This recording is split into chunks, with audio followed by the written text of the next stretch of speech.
So as many of you know by now, I've spent the last year working in a clinical research fellowship job in neurosurgery at Queen Square in London. That's the National Hospital for Neurology and Neurosurgery. It's a big UK academic centre for neurosurgery and neurosurgical research. And the reason I took that post was to build more neurosurgical experience in the hopes of securing a training number, a registrar post, to work towards becoming a neurosurgical senior doctor and ultimately a consultant. Unfortunately, that didn't happen for me this time around. I wasn't able to secure a number.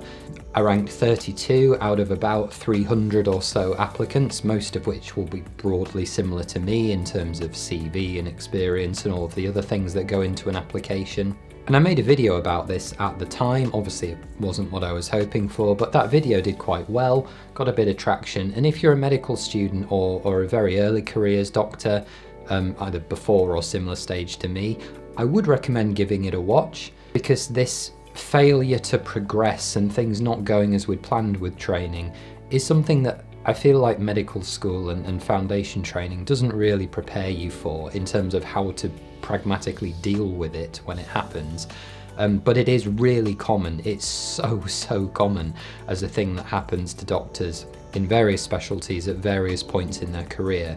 And there's then a mad scramble of trying to work out what you're going to do in the meantime while you come back better next time, stronger, to hopefully progress on a repeat attempt. And so my time at Queen Square is now coming to an end. I finish next week as of recording this video, because the changeover of doctors nationally takes place on the first Wednesday in August, the so-called Black Wednesday, and obviously that has come around for 2024. But the other thing that's really important here is time constraints on certain specialty applications, because for many fields, including core surgical training and indeed neurosurgery, you are only allowed to have a fixed amount of experience under your belt, after which, if you exceed that limit, you become ineligible to apply for specialty training. And in neurosurgery, this line is actually at 12 months, 1 year post-foundation. So disregarding any experience you had in the foundation program, the first 2 years of practice,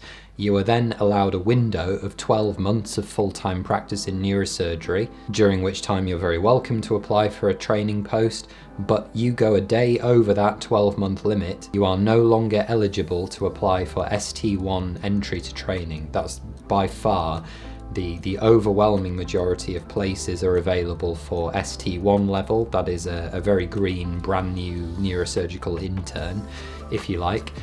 And there's 1 or 2 ST2 posts per year, but they are ridiculously competitive, on the order of 50 to 60 applicants per place. And so for me, because I'm now hitting that limit, I'm not allowed to do any more neurosurgery, neurology, that is the medical side of the brain and spinal cord, or neuro-ITU, neuro-intensive care. I can do as much time in any other specialty as I like, cardiology, gastro, resp, A&E, whatever, but the hard line is I can't do any more neurosurgery. And what this means is that for people in my position, which is obviously quite common, we're not actually allowed to do any more experience or time in specialties that would benefit our long-term career, if that makes sense. And it's kind of perverse, but that is how the system works. So anyway, that then begs the question, what am I going to do? Because if I don't have a job to go into, I will be unemployed, and particularly at the moment, that's not a great place to be. Thankfully, I have secured some employment. So I applied, among a number of other things, for teaching roles, quality improvement roles, etc., for this thing called the National Medical Directors Clinical Fellow Scheme. This is a secondment scheme that's funded centrally by NHS England, designed essentially to identify doctors that show good aptitude and suitability to become clinical leaders at some point in the future. And then these posts are designed to support them in developing that. And I'll put a link to the post and the scheme down in the description. You'll see some stuff on the screen. But the long and short of it is the way it works. You take a year out of training, out of doing whatever you were already doing, or in the case of someone like me, you are seconded from your existing organisation. And then you go and spend a year working with one of a list of about 15 or 16 different organisations from all over the health and policy sector, so the GMC, one of the Royal Colleges, Parliament, etc., etc. You go and spend some time with them to learn more about how clinical leadership and development and QI works, and then you work on a number of projects throughout the year allied to what that organisation does and your specialty or career interests. Why is that important? Why are we spending money on taking doctors out of training? Again, it feels kind of paradoxical. Well, leadership and management and other things like teaching and education, it's been recognised that there are these pockets of activity, these areas of practice where doctors are thrust into these roles as leaders or as managers, as educators, without necessarily the experience or the training to make sure that really good results are produced, right? If you've got someone in a senior management position, usually you would hope that they had some degree of management training, but that doesn't really happen so reliably with doctors, because when someone becomes a consultant or a specialist of some kind or a GP, they obviously have to manage their team. They are responsible for delivering a service, and that in turn means these things like management, education, leadership, kind of whether they like it or not. And that's what schemes like this are meant to address, to equip doctors when they're early in training or registrars with these skills, so that they can then take those skills back into the NHS, and when they become the senior decision makers of the future, they are more well equipped for running services and running departments at a high level. What am I specifically going to be doing? I'm going to work for an organisation called HQIP, and that is the Healthcare Quality Improvement Partnership. And to explain what they do, I'm going to lift a statement directly from their website so I don't get it wrong, which is HQIP commissions, manages, supports and promotes national and local programmes of quality improvement. This includes the National Clinical Audit Programmes, Local Audit Support Resources and the National Joint Registry on behalf of NHS England and other healthcare departments and organisations.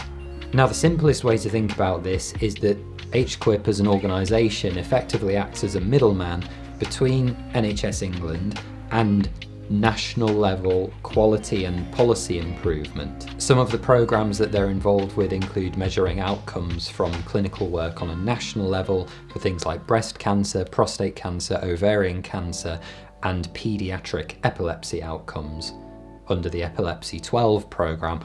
All of these things fall under the auspices of HQIP. But basically, obviously, these are areas where you need to be really sure that the programs and clinical services that you're designing are working effectively, properly, that you're getting the best possible outcomes for patients, and you need proper audit, governance, outcome measurement processes in place to make sure that all of these things are working properly. And that is why you need these central coordinators to ensure that things are happening properly across all hospitals where this data is being collected. So why did I choose this specifically? Which is a really good question that I'm asking myself. And there's a few, what I think are good reasons. One is that I've developed a really significant interest in policy, quality improvement and workforce development.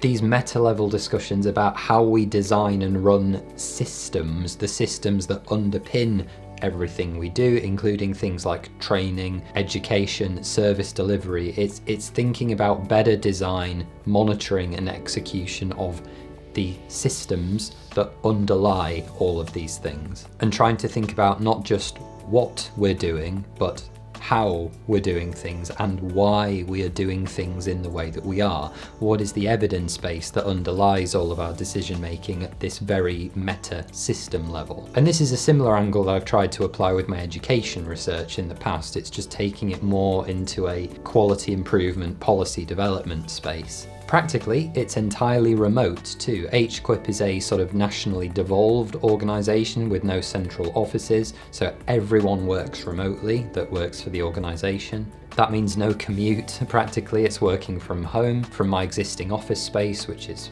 comfortable, ergonomic, air-conditioned, etc.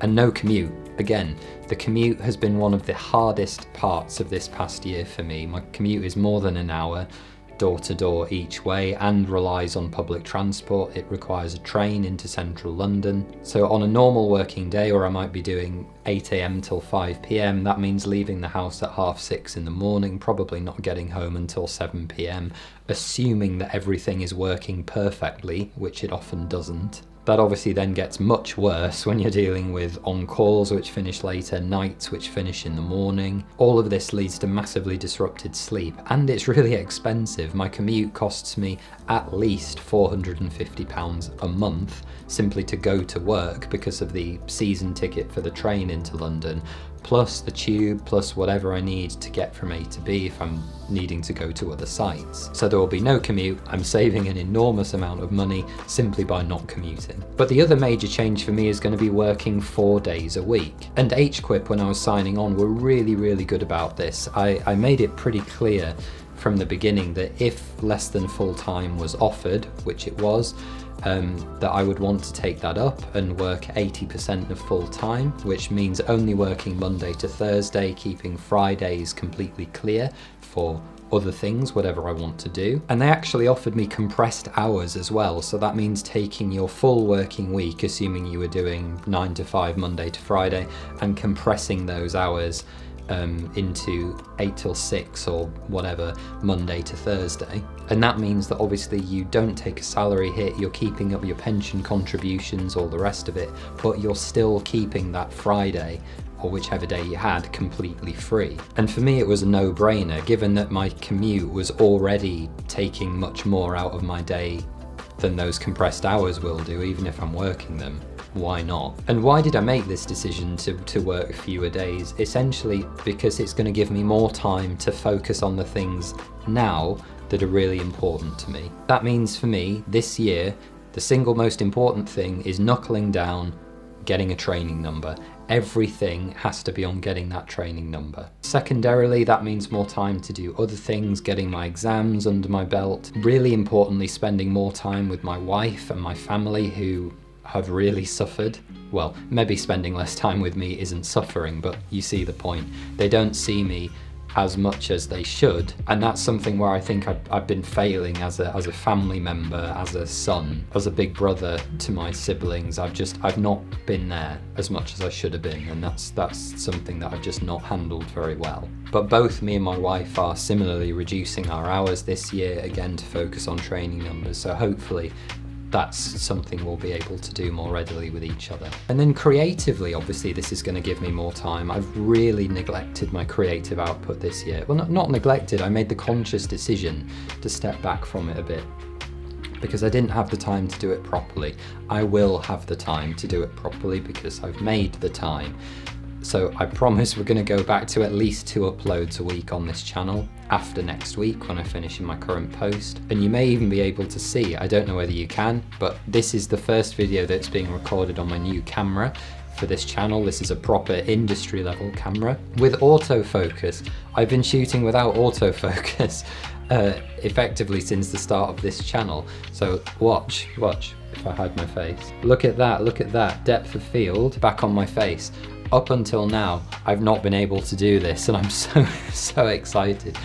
But the Panasonic cameras, the Lumix series, the autofocus has until quite recently been terrible, and now that's fixed. New camera, new lens, everything's going to be crispy and it'll be fine. And just to try and sum things up a bit, my dad summarised this quite well when he asked me, so does this mean that you're effectively not going to be a doctor for a year? That you're stepping away from the system, selfishly taking yourself away from patients that otherwise would have had a doctor to look after them? And to some degree, fundamentally, yes, that is the way that things work. I've hit the limit of what I can do in neurosurgery before I get into training, so I have no choice effectively but to step away, assuming that that's the field I want to keep developing in. I will continue to locum in other specialties to stop my skills atrophying, if that's a word, because it's just a quirk of the system, this hard limit on time, that not only can I not build my skills because I'm not allowed to do any more time, but my skills will also go backwards. I will lose skills because I'm not allowed to do any more work in the specialty. It's a really bizarre way that the system does or doesn't value the clinical skills of its doctors, particularly at early stages in their career. But yes, that's the plan for next year. I am going to be apprehensively stepping into a completely different non-clinical environment, no on-call, working from home, no patient contact, and that's going to be weird. It's a bit scary. But hopefully it turns into something cool, gives me the space to think about other things with a bit more clarity as well, and I'm really determined to make the most of it. So that's what's going on. Thank you for putting up with my rambling as always, but this is how it is. This is medicine on the ground for a junior doctor, or should I say resident doctor, in 2024. So thank you for watching. Take care. If you've got any questions, and there might be a few, let me know down in the comments below, but take care and I'll see you soon. Bye bye.